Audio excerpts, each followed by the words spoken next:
Hello, and welcome to the Hidden Archives. I'm your host for the evening, Nicole Clark. Thank you for joining us once again as we, somehow, managed to stay on schedule. The last few weeks have been busy and unpredictable at best, so we are considering this episode a bit of an achievement. One thing that happened between this episode and the last is that we started working on a new project that may bring you more Hidden Archives content. We will update you on this project as it continues to develop. Please be sure to follow us on Facebook and Instagram at Hidden Archives Podcast and on Twitter at Podcast Hidden. Our dear friend Washington Irving once said, "I am always at a loss at how much to believe my own stories." Clearly, faith and belief are a matter of choice. However, the following warning is not some story, so I suggest you choose to believe it. Therefore, if you choose to enter the Hidden Archives, if you choose to study the tomes, if you choose to take this journey with me, you do so at your own risk. Profanity and disturbing content will follow. This is your warning. Those that know what their role is, whether in their work or their day-to-day lives, tend to be more successful. Having a title that describes this role can help to guide us towards our goals. In tonight's story, we are introduced to someone who has taken this philosophy further than most would even dare dream. But ambition for success is just a little bit easier if you know some familiar spirits.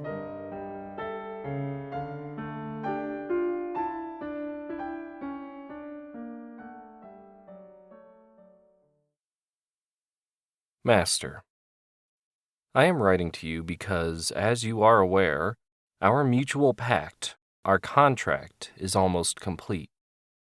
As we reach this deadline, I felt it was my duty to remind you of not only the work I have completed for you, but also the work we have completed together, and that which you have accomplished with my help. My hope is that, by restating the success of our partnership, you see clearly that I have upheld my end of the contract and am thus due that which is owed to me. I shall start by restating the terms of the contract which we both willingly entered into. For the sake of brevity, I shall keep this as succinct as possible. First, by you seeking me out in an effort to further your agenda, I agreed to serve you for the standard length of what would be my natural life here on Earth. Addendum. You sought me, or someone like me, when you made it clear that there was an opening for such a position. Hence the reason for such a contract, where there was an expressed need for services rendered, to be done by one that possesses the necessary skill to render such services. Second, in exchange for the expected performance and the accomplishment of such tasks, at the close of contract, I am due adequate compensation. This is to be understood as a share in the profits garnered. What I do with my shares are my business and mine alone, as I receive compensation at the close of the contract. As a note, I do think it only fair that I elaborate later on what I hope to accomplish with my share. This only because our partnership has lasted so long, and I look on you fondly as more than just my master. Third, because of the fluid nature of such an agreement, my exact title is determined by myself and may change as necessary depending on the specific nature of tasks to be performed throughout the course of our workings. Addendum. At the close of contract, my title is to be locked, and I shall be reimbursed accordingly. Those are the major points of the contract that, again, we both willingly and without outside influence or coercion agreed to. Except for any clause pertaining to compensation, you can clearly see that the contract strongly favors someone in your position. Hence why your title is master, and why I have chosen the final title of familiar. Though upon entering the contract to begin with, my title was more or less described as such, except for a few times throughout our history where I served a different role, or worked under a different title. One such time was upon the initial enactment of our contract. At that time, the title I had and the role I played was that of a messenger. Your first task for me was to help you broaden your reach. It was not an uncommon mixture of advertising and recruitment tactics that I had to use. Of course, it is not uncommon for such contracts to start off this way, nor is the task itself difficult. However, what I want to highlight is how successful I was in this role, a role that I have continued throughout the entirety of my time serving you. Without my involvement and execution of this task, many thousands of souls would have simply passed by you without ever making your acquaintance. Sure, some may have come along sooner or later, but certainly not in any great volume or short time as I was able to accomplish while serving this initial role. We both know what this number looks like. Thus, we both know that it is simply not something to be overlooked or questioned. Of course, this brings me to another service I have performed for you, that of a warrior. When such recruitment is so successful, the message doesn't only fall on the ears of the eager and willing. There are always those who will reject the message and seek to rise against your cause. When this happens, the cause must be protected and defended. But don't take the title of warrior lightly. This was exactly the role I played. You requested that I kill for you, and without question, thus I did. Not only that, but there were times where waiting for your request to kill could have endangered you or your cause, so I took the initiative knowing that it's what would have been expected of me. I did this while keeping an old idiom in mind. It is better to ask for forgiveness than to ask for permission. The contract did give me the autonomy to act on my own until you asked for my services specifically. Most of the things I did without your express directive are things that I am not seeking compensation for. Again, this would not necessarily be fair to you, my master. However, I do think it prudent to enlighten you at this time of several such actions I took on behalf of seeing the contract through to its completion. During the many years of our continued partnership, there were others that tried to recruit me for their own objectives. It was, of course, purely a matter of devotion that kept me on your side as your familiar. Though I must admit, there were times when I was tempted by the offers and contracts of others. Some of these offers proposed lighter servitude, doing menial tasks for what was promised to be similar compensation. However, in the deeper understanding of our arrangement, based on who you are and what you wish to accomplish, I knew that I had more to gain by staying the course. Others wanted the opposite. They simply wished to do away with me and my kind. To protect myself and our arrangement, I had to go off script, shall we say? I often felt I needed to act in ways that were unbefitting someone under your employ. Yes, in these situations, I often acted cruel and aggressive, as is the nature of my kind, though not of yours. However, I must say that if you didn't expect this to sometimes be the case, you wouldn't have sought out such a being as myself. Those that would seek to try and do myself harm were often met with violence of the most egregious nature.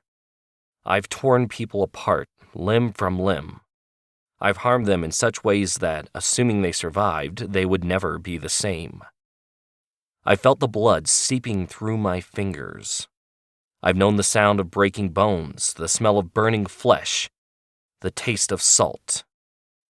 So many substances that come from a human body are salty. Sometimes it sprays into your mouth, sometimes it drips from your forehead, past your eyes, along the side of your nose and into the corners of your smile. But mostly, the taste is that of iron. But these are the easy ways.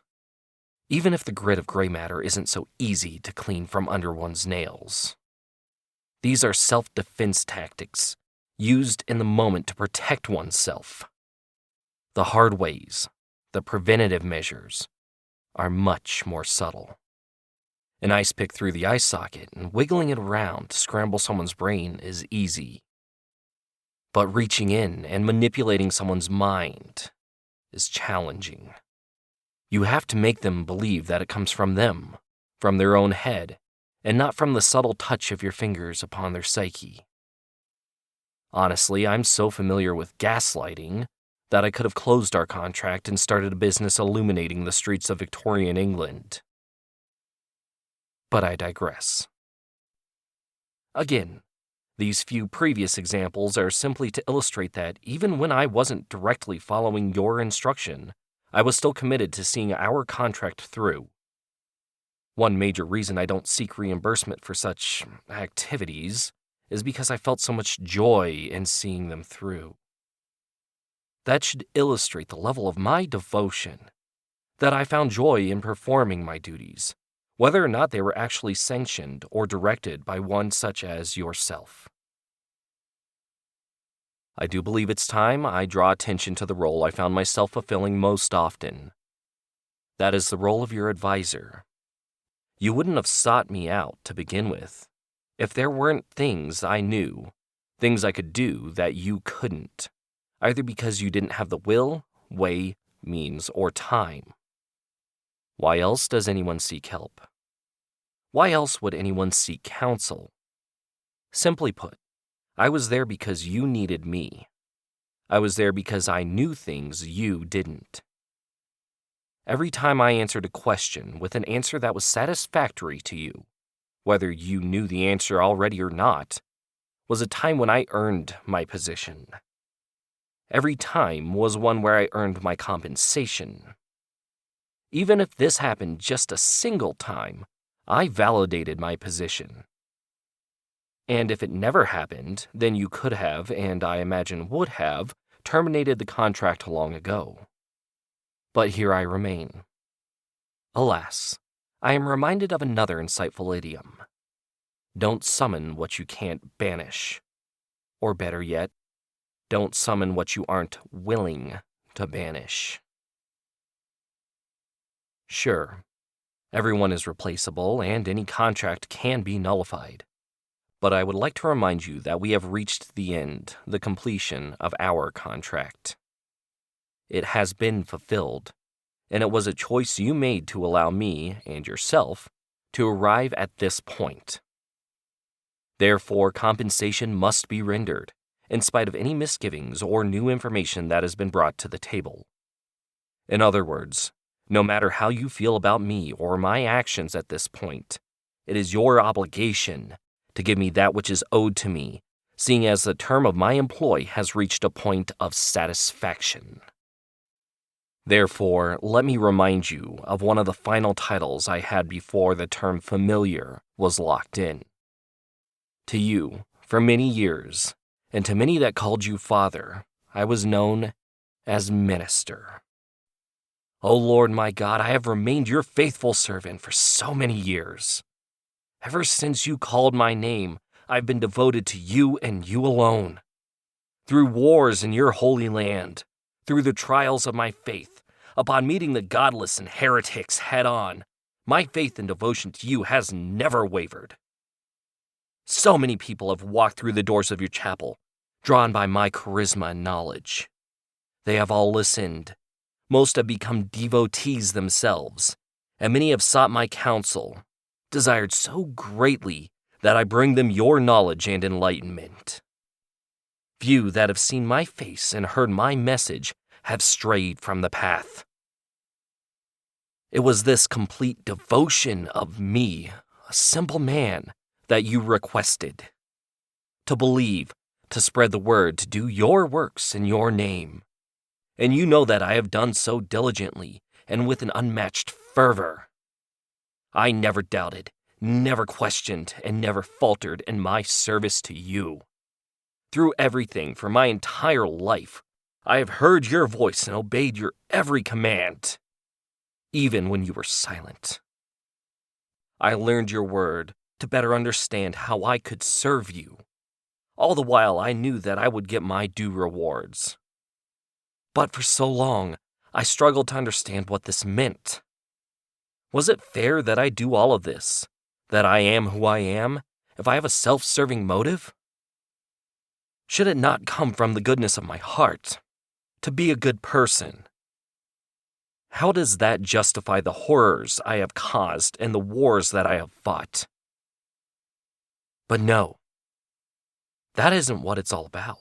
You said so yourself. We are promised life if we live for you. Life after death. Eternity. But how is it all measured? I thought about this. I did. I really considered it. That's when I realized that it was a contract. An eye for an eye, a tooth for a tooth. It is a contract of blood, and one of equal compensation. And we entered into this contract when you first spoke my name and I listened and responded. But a contract has to be fair. It has to benefit both parties. I say your name and you give me eternal life? That doesn't hold up. But there it is again. An eye for an eye. I don't just say your name. No, I bring you souls. Sometimes I convert them, sure. Other times I send them to you directly. It's simple delegation, really. I mean, you task me with dealing with them here, but if they don't want to deal with me, if they want to speak to my manager, I just send them straight to you. It's just business. But alas, those days are behind me now. I am no longer known as a minister, nor am I known as a general in war, not even a mercenary. The only title that fits me at this point, the end of my natural life, is familiar. I have always acted as a familiar to you, just as a cat does to a witch. I did your bidding, and now my time is up on this earth. Which brings me to my final point. I do hereby request my fair compensation. Lying on this deathbed is proof that I have reached the end of my natural life on this planet. I think the point has been made clear that the profits I brought to you were plentiful. Serving as your warrior and minister, I brought you an uncountable number of souls. Thus, souls are what I ask in return.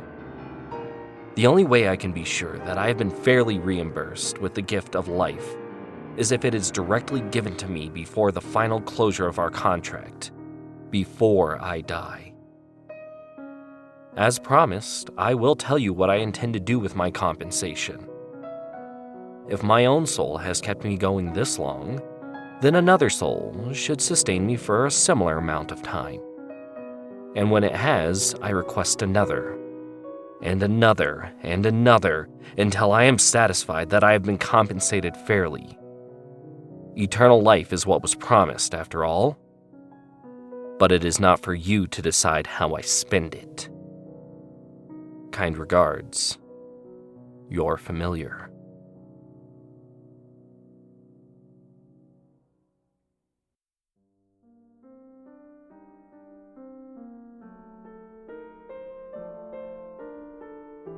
I don't know whether to think that guy is a team player or not. I bet his resume would probably say that he is. But with references like his former employer, I don't think it really matters what his resume says.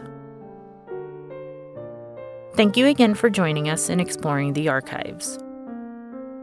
The next episode should be posted in 2 weeks. As always, we request your patience with such things as the world is a bit unpredictable at the moment. There are many more stories from the hidden archives that have yet to be shared. We hope that you join us next time for another glimpse within. This has been a production of the Rhodes Collaborative Experience LLC.